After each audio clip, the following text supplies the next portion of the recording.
Räägime lähemalt siis Swedbanka nõustamiskeskusest. Aga lähme siis vaatame, kus siis Swedbanka nõustamiskeskuse töötajad töötavad.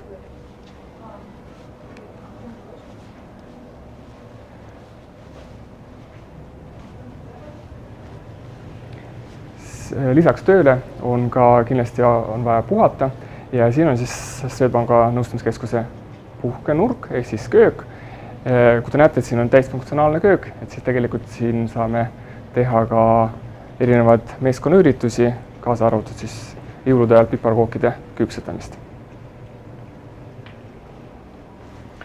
Ja on olemas ka kõik vajalikud kohviaparaadid ja muud lahendused ja siis on ka puhkenurk siin pool.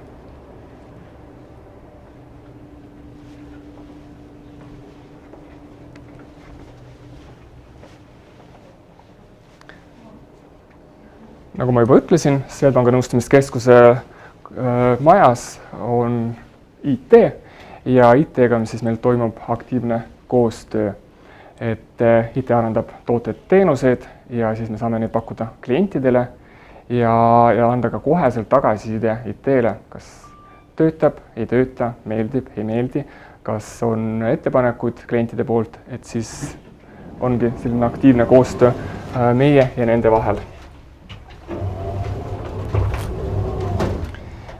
Swedbanka nõustamiskeskuse IT-majas kokku töötab umbes 300 inimest, et koroona sündmuste tõttu me asume hetkel erinevates majades ka veel ja töötame ikkagi mõned ka kodukontorites ja seetõttu ongi võib-olla meid natuke vähem siin nõustamiskeskusest. Aga lisaks tööle on vaja ka kindlasti puhata ja teha trenni ja näitan teil kohe siis nõustamiskeskuse jõusaali.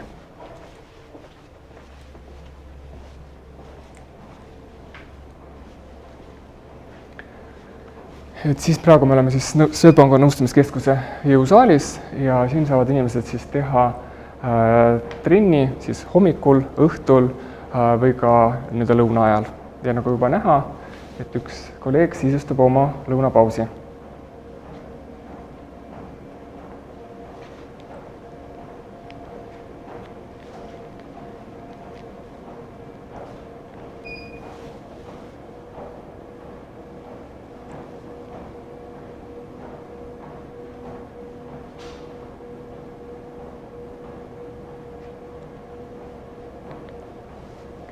Aga praegu lähme siis selle korrusele, kus inimesed teevad siis päris tööd ja siis vastavad klientide pöördumistele.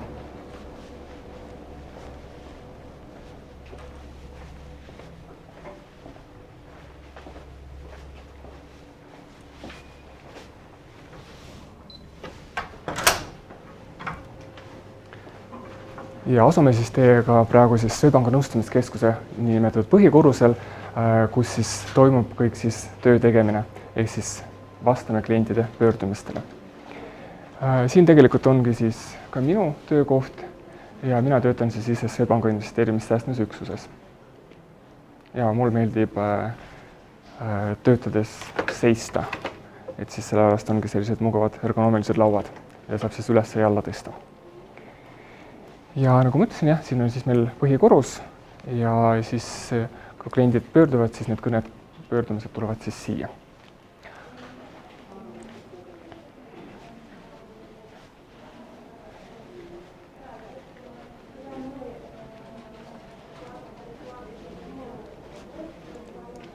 Nii, aga nüüd siis saame rääkida nõustamiskeskusest natuke lähemalt ja Kadri, kes on siis nõustamiskeskuse juht, tutvustab meie keskus natuke lähemalt ja suuremalt.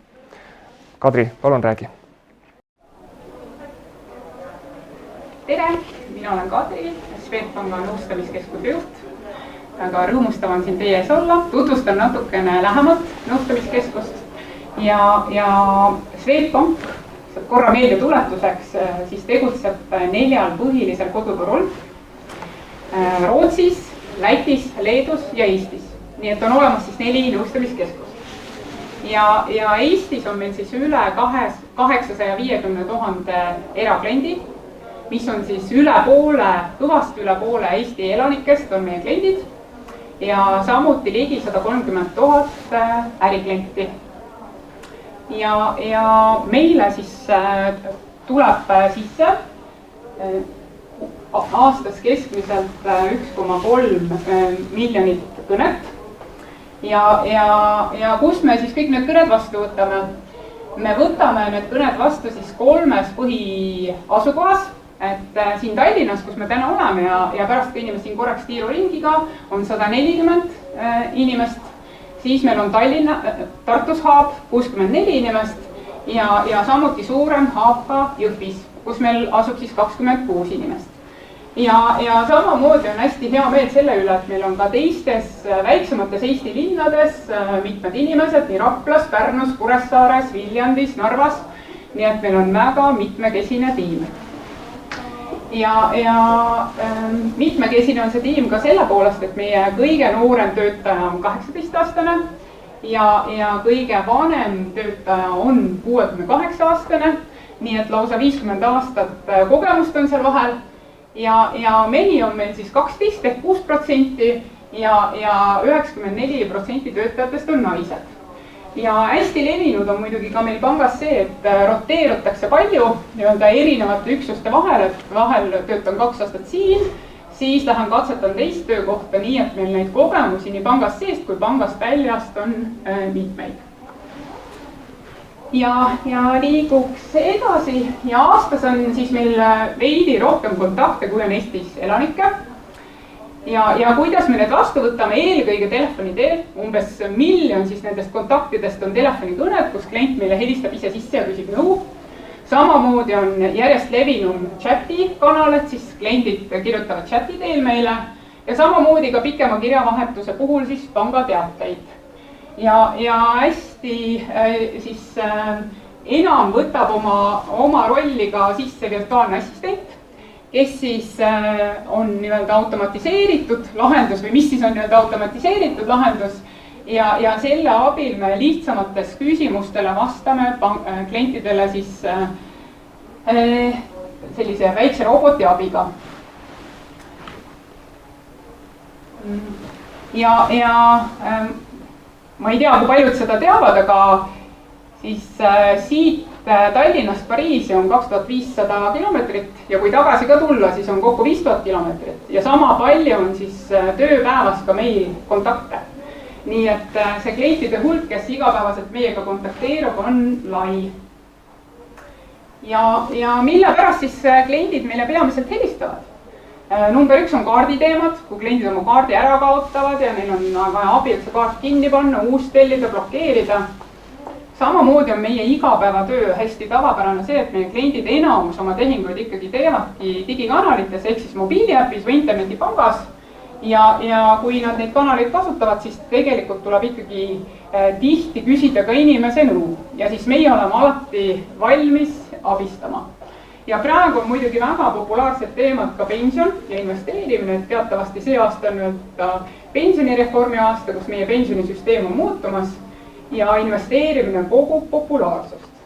Ja loomulikult on ka paljud kliendid soovivad omale uut kodu osta ja siis ka sellega seonduvalt tekib mitmeid küsimusi.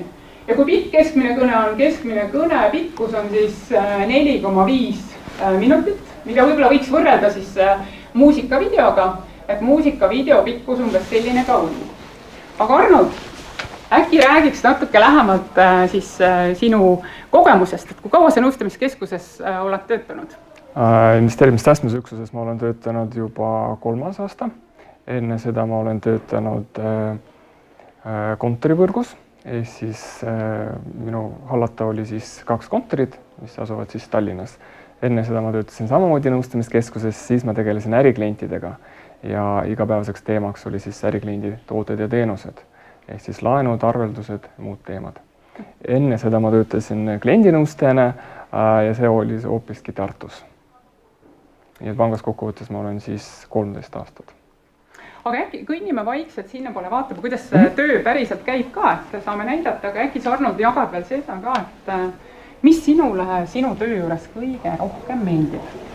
Ma arvan, kõige rohkem meeldib seda, et me nagu iga päev õpime, areneme, iga päev me õpetame kliente ja koos nendega areneme. Sest tegelikult see on nagu koolis õpetamine, arvatavasti õpetajad ongi profid võib-olla tänu sellele, et nad õpetavad iga päev ja nende jaoks need teemad on tuttavad ja head. Et tegelikult meie jaoks on samamoodi, et kui klient küsib, sellise küsimuse või teema esitab, millega ma ei ole varem kokku puutunud, siis ongi, ma olen väga tänulik klientidele, sellepärast, et ma saan esiteks selle teema iseenda jaoks selgeks, teiseks on see, et ma juba järgmine kord oskan seda infot anda edasi ja samuti ma saan kolleegidega jagada, sest sellist informatsiooni jagamist nagu omavahel ikkagi toimub ja minu arust on väga hea, sest tegelikult see on nagu üks õppimisviis meie jaoks. Aga kõik alati nii lihtne ka ei ole, et mis sulle tundub, mis on kõige keerulisem sinu töös, kui sa oma tänase töö peale mõtled?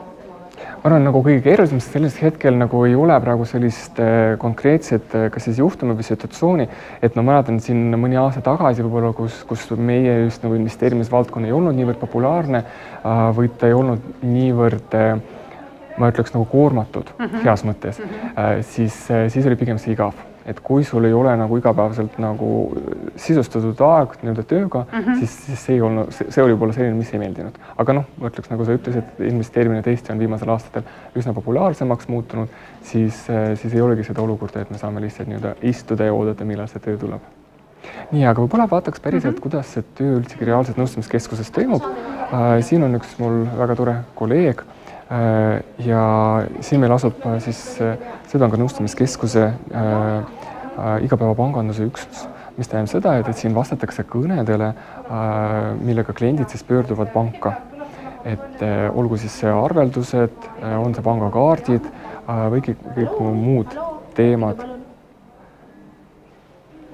Ja siis siin, kui inimesele tuleb kõne sisse, siis tegelikult me nagu näeme ka, et mis keeles klient räägib, on siis eesti, inglise või vene keel. Ja siis tegelikult klient saab ise tuvastada ennast eelnevalt, kui ta helistab panka. See kindlasti lihtsustab kõnele nüüd vastamise.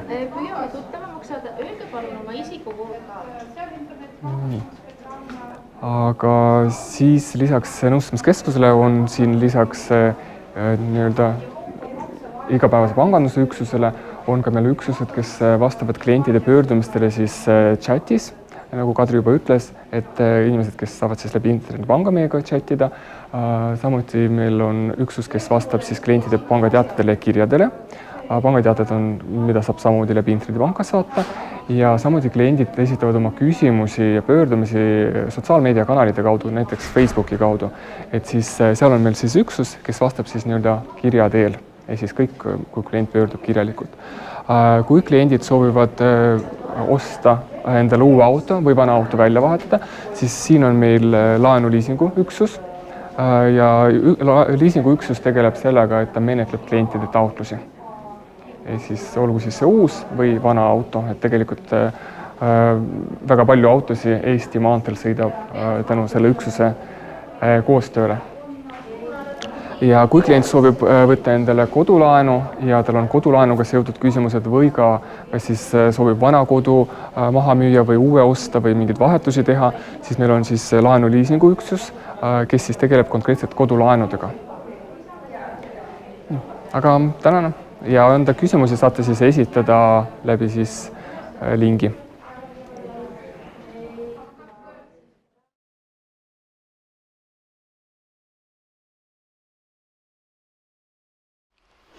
Hästi rõõmustav, et meil on mitmeid küsimusi tulnud ja Arnold, ma jagaks esimest küsimust kohe sinuga. Mis on kõige keerulisem ülesanne, kui töötada kliendi nõustajana? Ma arvan, kõige keerulisem on see, et leida kliendiga sellise ühise keele, et me saaks aru, millest klient küsib ja me samamoodi saaks talle vastata.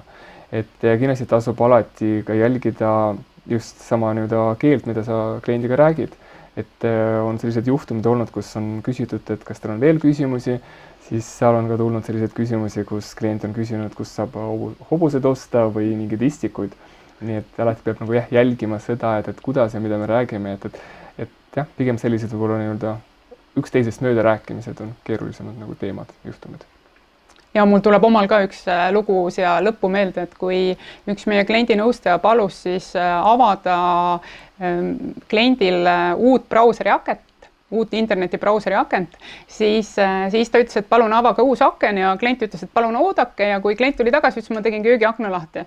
Et on ka selliseid lugusid, nii et see on meile ikkagi väga oluline jälgida, eks ju, et millest me räägime. Aga mis veel küsitud on?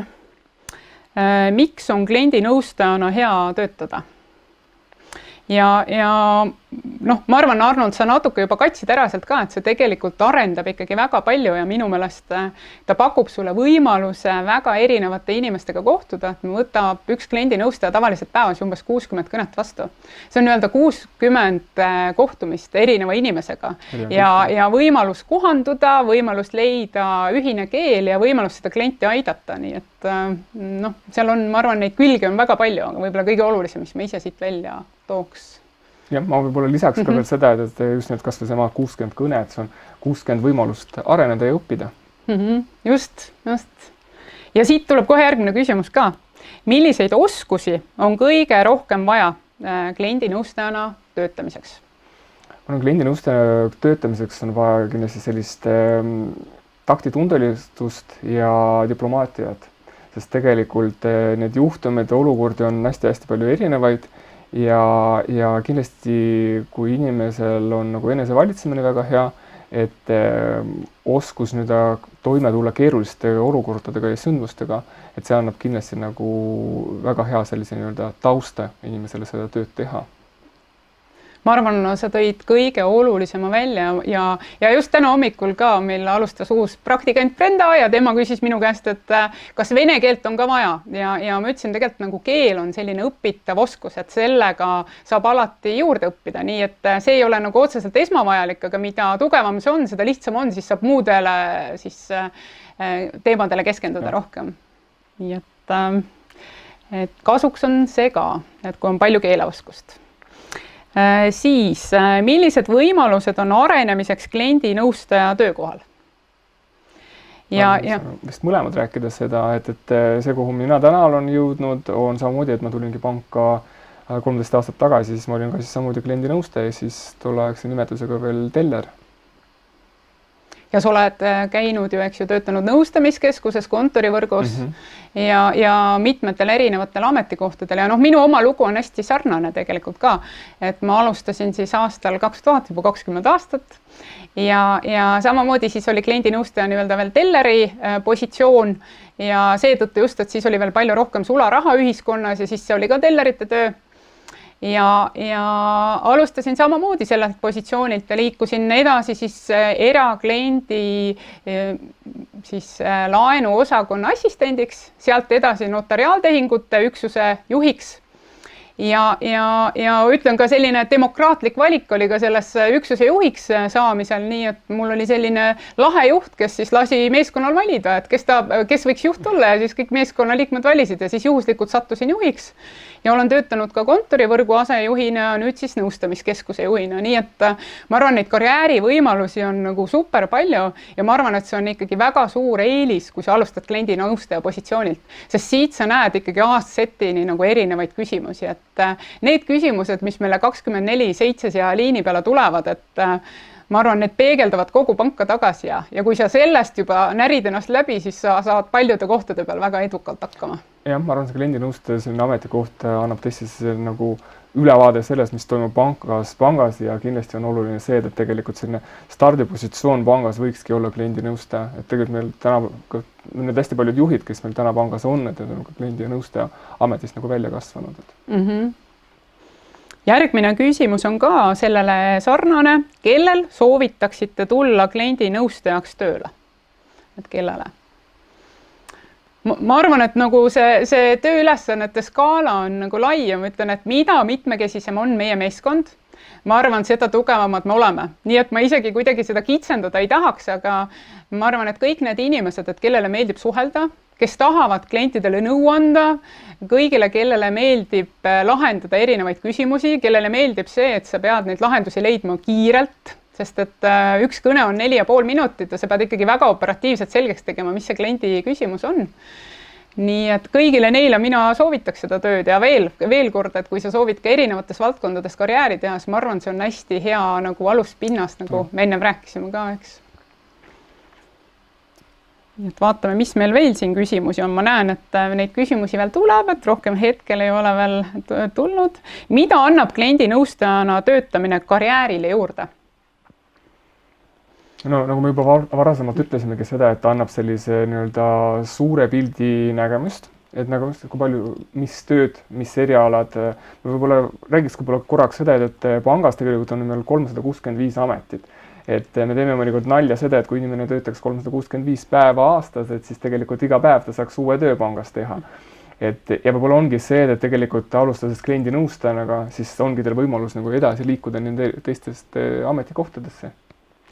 Ja minule endale meeldib ikkagi hästi ka see, et minu meelest on iga inimene on pangas kliendi nõustaja. Ükskõik, mis positsioonil sa töötad. Sellepärast, et tegelikult miks see ikkagi pank loodud on, sellepärast me olemegi ju klienditeenindusettevõte ja me olemegi sellepärast siin, et arendada tooted ja teenused kliendi jaoks. Ja ükskõik, kus ma olen, kas ma olen IT-arendaja ja loon oma protsessi, kui ma olen kuskil, töötan turunduses ja teen mingit turunduskampaaniat või aitan müüki juhtida, siis ma igal juhul alati pean mõtlema samamoodi, kuidas see oma jutt teha kliendi jaoks lihtsaks, kättesaadavaks, arusaadavaks ja igal ajahetkel ma peangi mõtlema, et mina samamoodi teenindangi klienti, et ükskõik, mis positsioon see on. Eks. Ma võtaks korraks sõnasabast kinni, et kui sa ütlesid, et igaüks meist on kliendi nõustaja, siis tegelikult see nii tõepoolest ongi, et sõltumata see, kus sa oled, kas sa oled siis sõpradega või sa oled kuskil, ma ei tea, üritusel, et kui saadakse teada, et sa töötad pangas, siis ikkagi esitatakse sul pangaalaselisi küsimusi, isegi mis ei ole pruugitud seotud nii-öelda sinu erialaga pangas. Siis tuli veel üks küsimus juurde siia, et mis on kõige põnevamad juhtumised, mis teil pangas juhtunud on? Ma arvan, sellised kõige põnevamad juhtumid, jah, et pigem mõnikord on sellised juhtumid, mis on siis pigem võib-olla kontori taustaga seotud, et kus kas siis kliendi mingid juhtum või siis oma töötaja juhtumid, kus räägitakse, ma ei tea, kõva häälega võib-olla korruse peale ja nii edasi või nii-öelda, et mis nagu kliendid kuulevad, et siis tegelikult jah, tasub alati jälgida, et selliseid nagu olukordi ei oleks nagu tekkinud. Aga pigem arvan, juhtumid on sellised, võib-olla ma tooks võib-olla meie juhtumi, mis meil nõustamiskeskuses mitte ammu on olnud, et kus siiamaani me ei tea, kes see oli. Üks hästi-hästi sõbralik proua, vähemalt me eeldame, see oli tema, kes saatis meile nõustamiskeskusesse peaaegu 2 või 3 kilo komme. Ehk siis tähendab seda, et meie üksus jällegi investeerimissäästmisüksus nõustas, aitas tema nii-öelda investeerimisküsimustele vastuseid leida ja nii edasi. Ja siis ta uuris järgi, sest selle paki peal, mis meie osakonda tuli, oli kirjutatud ainult meie telefoninumber ja lisaks oli tänukaart, kus oli kirjutatud siis proua eesnime. Ja võib-olla ta siia lisan lõpetuseks juurde ka, et mis on veel nagu põnev olnud, et tegelikult ma arvan, me elame pidevas nagu muutumise ajas ja eelmine aasta ma arvan, et iga üksteist teab ka, et kui palju nagu elu muutunud on ja samamoodi muutus see päeva pealt ka nõustamiskeskuse jaoks, et eelmisel aastal siis, kui algas eriolukord, siis päeva pealt tõusid meie kontaktide maht 30%. Mis see tähendab? See tähendab seda, et meil oleks vaja olnud 30% rohkem töötajaid, kui tegelikult oli ja me pidime hästi kiiresti ümber organiseerima, et olla klientide jaoks olemas, olla klientide jaoks vastas ja kõik meie töötajad õppisid midagi uut juurde ja nad õppisid seda operatiivselt kiirelt, et lahendada see olukord ära ja ma arvan, see ongi nagu ka hästi selline põnevus, nagu igapäevane põnevus, et see organisatsioon on kogu aeg muutub ja ma usun, see on meie edu ka.